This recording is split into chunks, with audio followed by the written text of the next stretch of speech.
Louisville glows calm at dusk, yet beneath the quiet, blood once whispered louder than prayer. Bodies dragged across asphalt. A woman's remains are hidden in travel bags.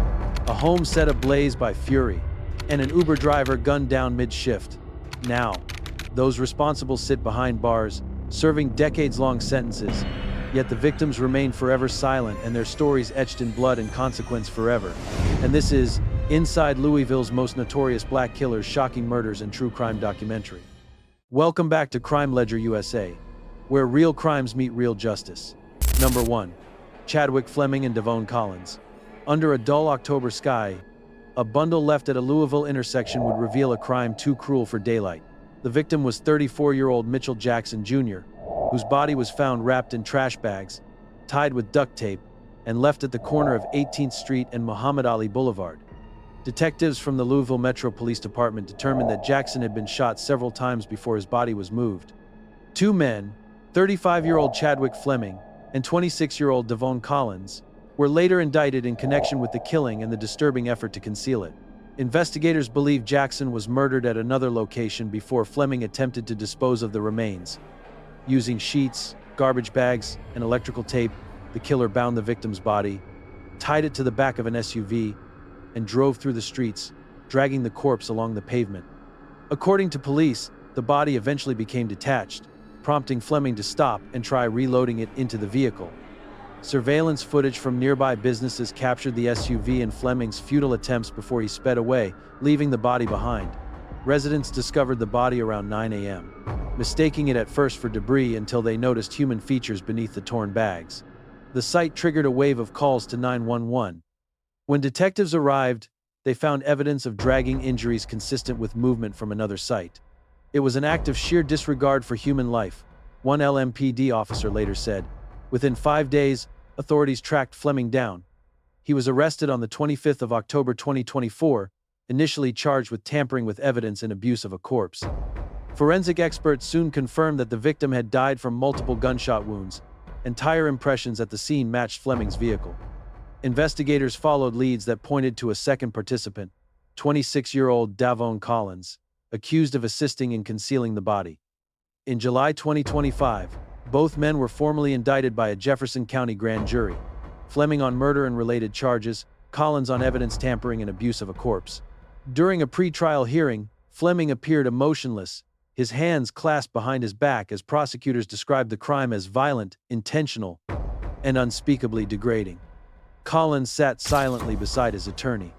The Commonwealth's attorney praised investigators for exceptional perseverance in pursuing justice. Both men were held in Louisville Metro Corrections, with Fleming's bond set at $250,000 and Collins's at $50,000, awaiting their July 28 court date. Community members gathered at the site of discovery, lighting candles in Jackson's memory. One neighbor said, "No one deserves to be left like that, not in our streets." The case reignited discussions about rising violence and the quiet fear settling into Louisville neighborhoods. From this tragedy arise reminders worth keeping. Never ignore signs of danger, trust intuition when something feels wrong, and report disturbing activity immediately. Small actions can prevent great violence. In the end, what began as silence on an empty street became a testimony to how truth always surfaces, no matter how tightly it's bound. Before we continue, if this case shakes you, press hype, stand with us, break silence, and let justice roar louder than the voices once erased. Number 2. Melvin Martin Jr. Beneath the still skies of Louisville, a man boarded a Greyhound bus carrying luggage that hid something far darker than clothes.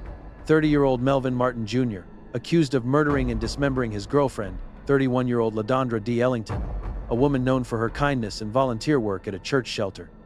Ellington was last seen alive in mid-2020, living with Martin near North Heights Street. Detectives later concluded that she had been killed at least a month before her remains were found. Investigators believe the crime began as a domestic assault that turned deadly. Inside their shared home, Martin allegedly killed Ellington, then spent days dismembering her body with chilling precision. Once done, he wrapped the remains in plastic and garbage bags, separating the torso, head, and organs into several suitcases and duffel bags. On the 11th of September 2020, he left Louisville, boarding a bus to Chicago with the bags beside him. His destination was his mother's home in Markham, Illinois, where the horror would soon unfold. When Martin arrived, his family noticed something was wrong. He refused to let anyone near his luggage, carried it from room to room, and asked repeatedly for new clothes despite having his own belongings. A relative later recalled he wouldn't open the bags, not even to take something out, and the smell, we knew something was off. 4 days later, on September 15, Martin left the house to visit the public library. His absence stirred suspicion. One relative, unable to ignore the stench, unzipped a bag. A human body part fell out.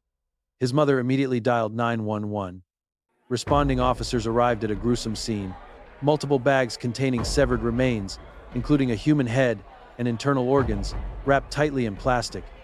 Police Chief Terry White called it a particularly heinous crime that defies understanding. Martin was arrested later that afternoon inside the Markham Public Library. During questioning, he initially resisted cooperation but eventually confessed. His motive, investigators said, defied reason. Martin told police he brought the remains with him because he still wanted to be with at least part of her. Following his statement, detectives in Louisville recovered Ellington's remaining body parts in Bingham Park, not far from their home. Martin was extradited to Kentucky, where prosecutors charged him with murder and abuse of a corpse.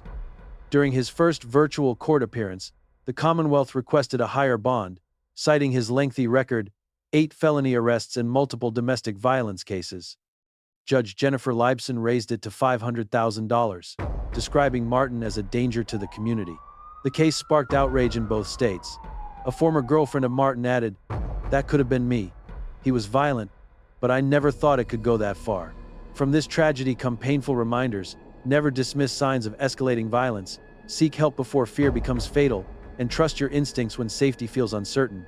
In the end, what began as love turned into possession and possession into horror, proving that control disguised as affection can destroy everything it touches. Number 3. Lazaro Pozo Illes. It began as a warm Sunday meant for leisure, but by dusk, one man's reckless decision would tear a family apart forever. In August 2019, 32-year-old Lazaro Pozo Illes drove through Louisville, Kentucky, after spending hours drinking with friends, behind the wheel of a red Mustang.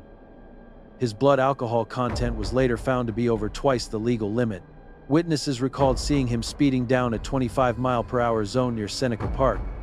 Within seconds, he crossed into an intersection where a golf cart carrying 45-year-old Christopher Schulz and his friend Brian Hovekamp was already moving through a marked crosswalk. The impact was brutal. Schulz was thrown from the cart, and Hovekamp was critically injured. Illes' car veered into a grassy ditch. Witnesses said he stumbled from the driver's seat, dazed and smelling strongly of alcohol. Bodycam footage later captured him admitting, "I drank a bottle of Hennessy." As paramedics worked to save the victims, Illes allegedly tried to flee before bystanders persuaded him to stay. Schulz, a father of 3 and a beloved athletic director at St. Albert the Great Church and School, died shortly after arriving at the hospital. Police collected extensive evidence at the scene: tire marks, debris, and witness statements, all confirming that the Mustang had been traveling far above the speed limit. Illes was arrested and charged with murder, assault, DUI, and driving without a license. Held on a $100,000 bond, he maintained that the crash was an accident, but prosecutors called it something more deliberate, a conscious disregard for life. In court, data from the vehicle's computer showed Illes had been driving more than twice the speed limit. Forensic experts testified his intoxication was severe enough to impair both judgment and reaction time. Commonwealth's attorney Tom Wine stated, "This wasn't misfortune. It was a preventable act of indifference." The defense countered by arguing that Illes' breath test was unreliable because he had hit his head and been denied water before the test. They even claimed poor road signage contributed to the accident. After 3 hours of jury deliberation, the verdict was clear. Illes was found guilty of all charges: murder, first-degree assault, wanton endangerment, DUI, and driving without a license. In August 2021, a judge sentenced him to 30 years in prison, 20 for murder, 10 for assault, served consecutively. During sentencing, Kelly Schulz, Christopher's widow, stood before the court, her voice steady. She said, "This isn't about revenge, it's about responsibility." The tragedy sparked outrage across Louisville. Local residents described the area as dangerous for pedestrians and golfers. Kelly Schulz began advocating for better road safety, pushing for speed bumps and flashing lights where her husband died. From this case emerged lasting truths. Alcohol and vehicles are a lethal mix. Speed magnifies tragedy beyond control, and no excuse can undo a life lost. In the end, one family's grief became a warning to every driver who believes they'll make it home before the consequences catch up. Number 4. Quintez Omar Brown. In Louisville, a city used to headlines about reform, one morning's calm shattered with the sound of gunfire inside a political campaign office. The shooter was 24-year-old Quintez Omar Brown, a community activist once celebrated for his columns on racial justice and gun control. On the 14th of February 2022, Brown entered the Butchertown Market headquarters of Democratic mayoral candidate Craig Greenberg. Greenberg and 4 staff members were holding a routine meeting when Brown stepped inside, greeted them briefly, then pulled a 9mm Glock and opened fire. Bullets ripped through the office walls. One grazed the back of Greenberg's sweater, narrowly missing his torso. "I looked down and saw my clothes burning," Greenberg recalled. His team slammed a door shut and barricaded the room with desks as Brown fled the building.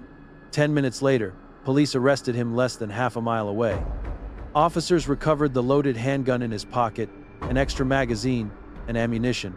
Authorities soon learned the attack had been deliberate. Federal prosecutors later alleged that Brown had gone to Greenberg's home address the day before the shooting, where his gun jammed. Digital evidence showed he had researched Greenberg's family online.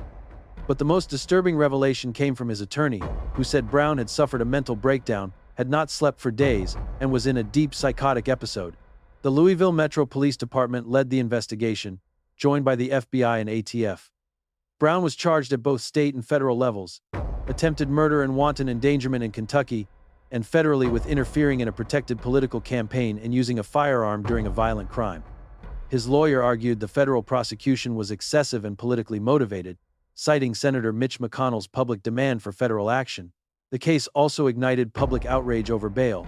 2 days after the shooting, the Louisville Community Bail Fund posted Brown's $100,000 bond, allowing him home detention with an ankle monitor.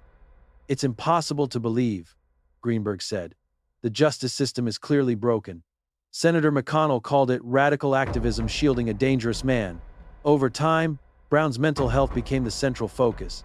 His defense described his condition as severe but treatable. Prosecutors maintained that his actions, bringing a loaded weapon, researching his target, and firing multiple rounds, showed intent. In January 2025, Brown pleaded guilty to the federal charges and received a 17.5-year prison sentence. 6 months later, he pleaded guilty to the state charges, receiving a concurrent 10-year term. During sentencing, the judge acknowledged his mental illness but declared, "Mental health cannot excuse endangering lives." The shooting left Louisville divided, between empathy for a troubled young man and anger at a system that allowed him access to freedom and firearms. From this case come difficult truths. Untreated mental illness can turn ideology into violence, flawed bail systems risk public safety, and political extremism often hides behind noble words. In the end, one man survived the bullets, another lost his freedom, and a city learned how fragile safety can be. Number 5. Larynzo D. Johnson. In Louisville's downtown streets, protest chants echoed through the night until gunfire turned a moment of anger into chaos. The shooter was 26-year-old Larynzo D. Johnson. On the evening of the 23rd of September 2020, as crowds gathered to protest the grand jury's decision not to charge officers in Breonna Taylor's death, police units lined Broadway and Brook Street to contain unrest. Fires burned in trash cans, windows shattered, and tensions mounted. Around 8:30 p.m., witnesses heard a sharp burst of gunfire, 14 shots in rapid succession, cutting through the crowd. 2 Louisville Metro police officers, Major Aubrey Gregory and Officer Robinson Desroches, fell to the ground. Gregory was hit in the hip. Desroches took a bullet to the abdomen and required emergency surgery. Both survived, but the shock of officers being shot during protests rippled through the city. Video from bystanders captured flashes from the gun, screams, and people scattering. Police quickly converged on the area. Within minutes, a witness pointed officers toward a man running toward a nearby Thornton's gas station. At 8:40 p.m., Johnson was arrested without incident. Officers found a handgun in his possession. The arrest citation stated that he had intentionally used a handgun to fire multiple bullets at officers, showing extreme indifference to the value of human life. Investigators later confirmed through ballistics that the weapon matched casings recovered at the scene. Johnson allegedly admitted to firing not only at the 2 injured officers but at several others nearby. The FBI and ATF joined the investigation as police combed through surveillance footage and crowd videos to reconstruct the shooting sequence. Authorities later said Johnson had no prior violent record and offered no clear motive beyond the chaos of the night. Initially, prosecutors charged him with 2 counts of assault on a police officer and 14 counts of wanton endangerment. After further review, those charges were expanded to 2 counts of assault and 33 counts of wanton endangerment. On the 7th of March 2022, Johnson pleaded guilty to all counts. He was sentenced to 13.5 years for each assault count and 5 years for each endangerment count, all to be served concurrently. He must serve at least 85% of his sentence before being eligible for parole. The courtroom was silent as Major Gregory described the shooting's aftermath. "I remember feeling the heat, then the pain. I remember thinking, I might not make it home." The verdict drew mixed reactions. Police groups criticized the plea deal as too lenient. A spokesperson for the National Police Association said, "Shooting an officer in the gut during riots should be attempted murder, not wanton endangerment." From the smoke of protest came 3 lessons. Chaos distorts justice faster than reason can repair it. One violent act can erase the message of an entire movement, and accountability must hold, even when emotions burn hottest. In the end, 2 officers survived their wounds, 1 man lost his freedom, and a city learned again how fragile order can be. Number 6. Alyssha McFadden. It began with a streak of headlights cutting through the early evening haze, a blur of motion that would soon turn deadly. On the 20th of November 2021, 21-year-old Alyssha McFadden drove through Louisville's Westport Road, her car swerving erratically between lanes. Multiple 911 calls poured in describing a silver vehicle speeding, weaving through traffic, nearly clipping other cars. Witnesses said it was only a matter of time before disaster struck. Minutes later, the call came and 2 people were dead. At approximately 5 p.m., George and Margaret Herbig, aged 82 and 76, were turning left from Ambridge Drive onto Westport Road when McFadden's car plowed into them at full speed. The impact crushed the couple's SUV. Responders found the Herbigs lifeless inside, their seatbelts still fastened, airbags deployed, and glass scattered across the asphalt. McFadden, dazed but alive, was rushed to the hospital with minor injuries. Investigators immediately suspected intoxication. An open bottle of vodka sat in the center console, half empty. Officers noted a strong smell of alcohol on McFadden's breath. Hours later, a blood test confirmed a blood alcohol content of 210%, nearly triple Kentucky's legal limit. It was later determined that McFadden had been drinking for hours before getting behind the wheel. Detectives reconstructed the crash using surveillance footage, crash data, and a string of emergency calls. One 911 caller could be heard pleading, "She's going to kill somebody." That prophecy became reality moments later. The Louisville Metro Police Department's investigation found McFadden's speed and level of impairment made the collision unavoidable. McFadden was charged with 2 counts of murder and DUI. Her bail was set at $1 million. Still recovering from her injuries, she missed her first arraignment, later appearing in December 2021. In court, prosecutors argued her conduct showed a wanton disregard for human life. For months, the case sat in pre-trial motions as the families of George and Margaret Herbig waited for justice. In April 2023, McFadden accepted a plea deal to avoid a possible life sentence. She pleaded guilty to 2 counts of first-degree manslaughter and DUI. On the 12th of June 2023, wearing a gray jail uniform and clutching tissues, McFadden whispered, "Yes, ma'am," when asked if she understood her punishment. The judge imposed 16 years for each manslaughter count and 30 days for DUI, all served concurrently, 16 years total. During sentencing, the Herbigs' children addressed the court. Their daughter Cynthia called drunk driving no different than pulling a trigger. The family said avoiding a long trial was a relief but urged others to remember what alcohol behind the wheel can cost. From this tragedy rise 3 painful truths. Alcohol dulls reason but sharpens destruction. No shortcut home is worth a lifetime in prison, and every driver holds the power to decide who lives or dies. In the end, 2 lives ended instantly. One was bound by guilt and time, and a city learned again how fragile responsibility can be. Number 7. Danesha Peden. Flames tore through a quiet Louisville apartment building one cold December night, leaving behind only ash, sirens, and questions no one could answer.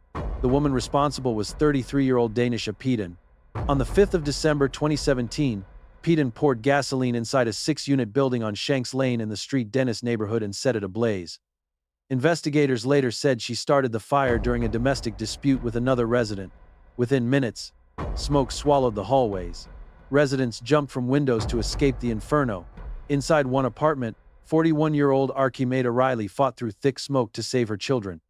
Her daughter, Sky, recalled waking to her mother's screams and the beeping of alarms before climbing out of a window to safety. Riley stayed behind to reach her two other children, Savannah Cooper and Cameron Harris, but none of them made it out alive. Both Riley and Savannah died at the hospital from smoke inhalation, while Cameron was pronounced dead at the scene. The fire left 15 other residents in grave danger. It was like the whole world was burning, a neighbor told police. Arson investigators traced the origin of the blaze to an area near Peden's apartment, where accelerant residue and melted plastic containers were found. When confronted, Peden admitted that she had started the fire to cause damage, a confession that turned an act of anger into one of mass tragedy. She was arrested within hours and charged with multiple counts, including arson, assault, and murder. Prosecutors originally considered seeking the death penalty but later agreed to a plea deal. After 6 years of court delays, in November 2023, Peden pleaded guilty to 3 counts of murder, 1 count of first-degree arson, and 15 counts of first-degree wanton endangerment.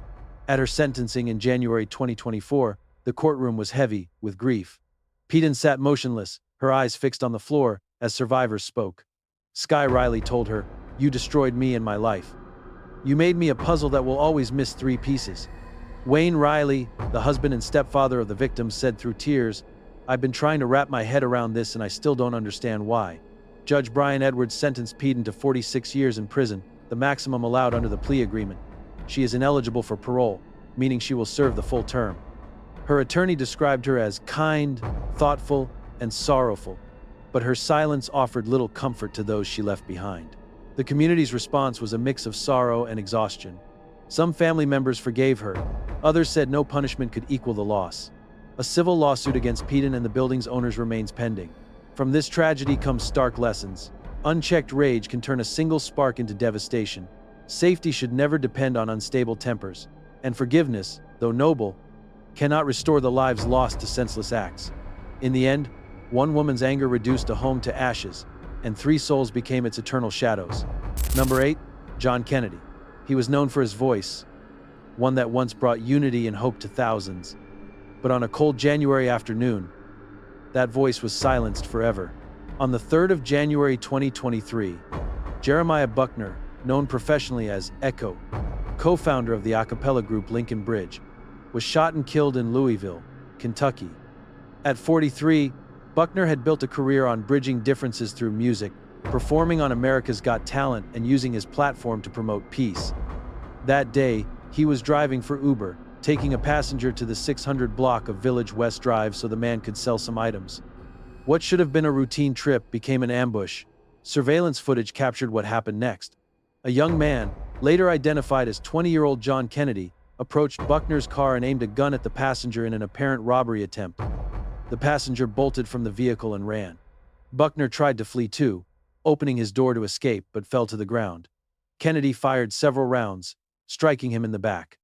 Within seconds, both Kennedy and the passenger were gone. Buckner lay motionless beside his car as neighbors called 911. When officers arrived around 1:30 p.m., he was pronounced dead at the scene. The Louisville Metro Police Department's homicide unit began its investigation immediately. Detectives collected ballistic evidence and canvassed for security footage. The video revealed Kennedy's face clearly enough to identify him, but for months, the case remained unsolved. Buckner's death was the 6th homicide in Louisville in just the first 10 days of 2023, deepening the city's sense of unease. More than a year later, in January 2024, investigators secured enough evidence to arrest John Kennedy. According to police, he admitted during questioning that he was present during the incident. He was charged with murder and first-degree robbery. In his first court appearance on January 24, Kennedy stood before the judge in an orange jumpsuit, expression blank, as his bond was set at $500,000 full cash. The court ordered that if released, he would remain under house arrest pending trial. For the Buckner family, the arrest brought both relief and sorrow. He was trying to build bridges between people, said his brother Jason Buckner. And one of the very people he tried to help took him off the map. Jason, who founded the nonprofit Dark Nights Initiative to help young men avoid violence, said he personally forgave Kennedy but could not speak for his family. Fellow Lincoln Bridge member Montre Davis called Jeremiah's loss a gut punch, saying, "He stood for peace, and this is how his life ended." This case reminds us that no community is immune to senseless violence, that one decision to carry a weapon can end multiple lives, and that forgiveness must coexist with the pursuit of justice. In the end, the man who once sang about unity became another symbol of what violence steals: the sound of hope, silenced too soon. Number 9. Candra McWhorter. It began with shouting that turned to silence, the kind that makes neighbors uneasy but unsure whether to intervene. On the night of the 26th of February 2014, police were called to a small home on Wilson Avenue in Louisville's Parkland neighborhood.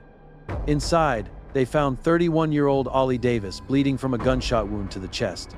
His girlfriend, 40-year-old Candra McWhorter, stood nearby, holding a phone. She told officers she had fired the shot in self-defense. According to McWhorter's later police interview, the argument had begun when Davis grew angry, kicking furniture and even the couple's cat before turning his rage toward her. "He looked at me and said he was going to kill me tonight," she told detectives. Fearing for her life, she ran into her 17-year-old daughter's bedroom, where she kept a firearm. Her daughter sat on the bed as McWhorter loaded the weapon. When Davis followed, she told her daughter to call the police.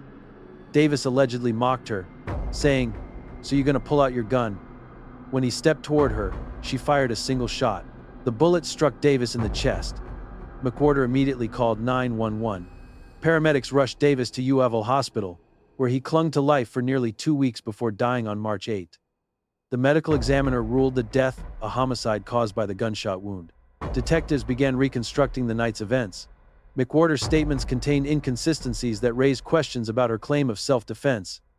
At one point, she admitted Davis had never physically attacked her before. When asked whether she truly believed her life was in danger, she hesitated. Initially, McWhorter was released without charges.